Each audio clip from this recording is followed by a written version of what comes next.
The Major League Baseball All-Star Game returns tonight after last year's game was canceled because of the pandemic. It's being played at Coors Field in Denver, the home of the Colorado Rockies. MLB officials made the decision to move it from Atlanta after Georgia passed that controversial law that restricts access to voting. Yeah, now before the All-Star Week festivities even began, Major League Baseball Commissioner Rob Manfred announced a historic commitment of up to $150 million to the Players Alliance to help create more opportunities for the Black community in baseball. And the president of the Players Alliance and three-time MLB All-Star Curtis Granderson joins us now. Curtis, great to have you with us this morning. Yes. Thank you so much. First of all, we just want you to tell us more about the Players Alliance. What is it and what is the work that y'all are doing? Thank you very much for having me on here this morning. Excited to be with you all.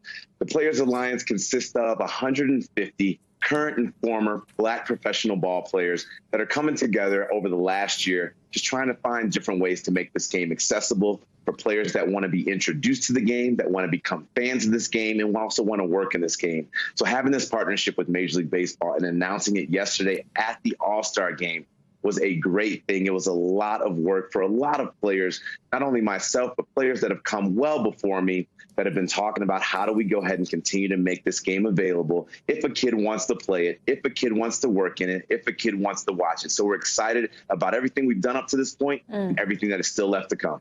So let's talk about this commitment by the MLB to your organization, to Black participation in the sport.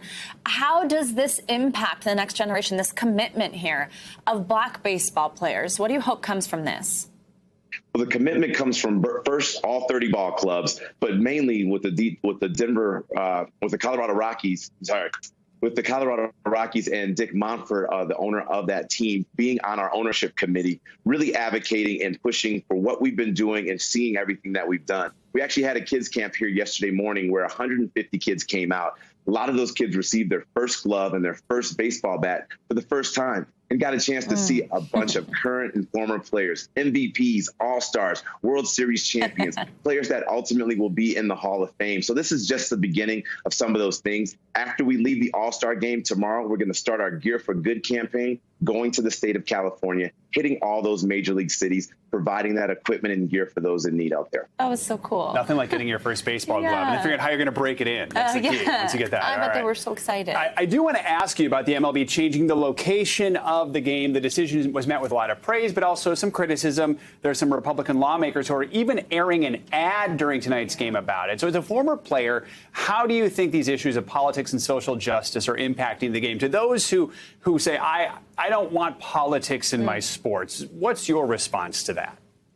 What's interesting is you don't want politics in your sport, but I've also been on the other side of it. Says, hey, Curtis, can you come speak to my son or daughter at school and tell them about the importance of staying in school and not doing drugs and being all this? So we want us to come and speak about certain issues, but on the other side, we don't want us to talk about it. We don't want to keep that side of it out of it. And the one thing we have to remember is baseball players are just like everybody else in this country. Anything that affects somebody affects us all. When we got a chance to talk to some of our players that are from the state of Georgia, and they relayed messages to us saying that my mother, my father, my grandfather, my grandmother were fighting for some of those rules and laws and legislations that they're trying to change right now.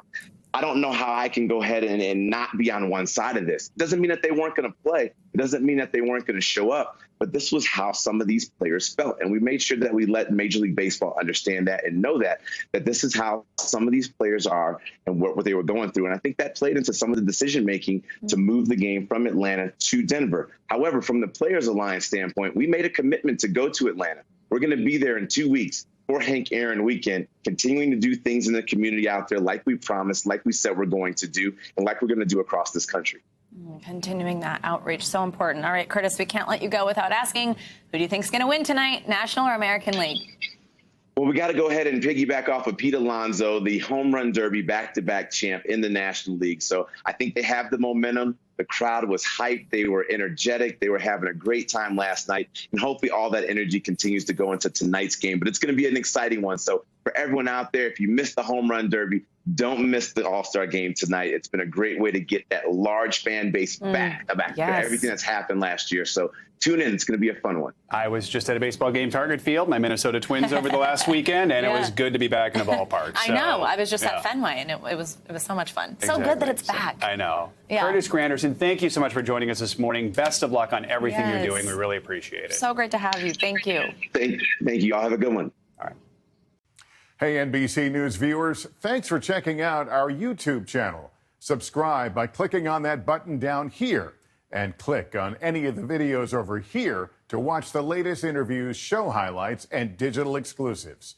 Thanks for watching.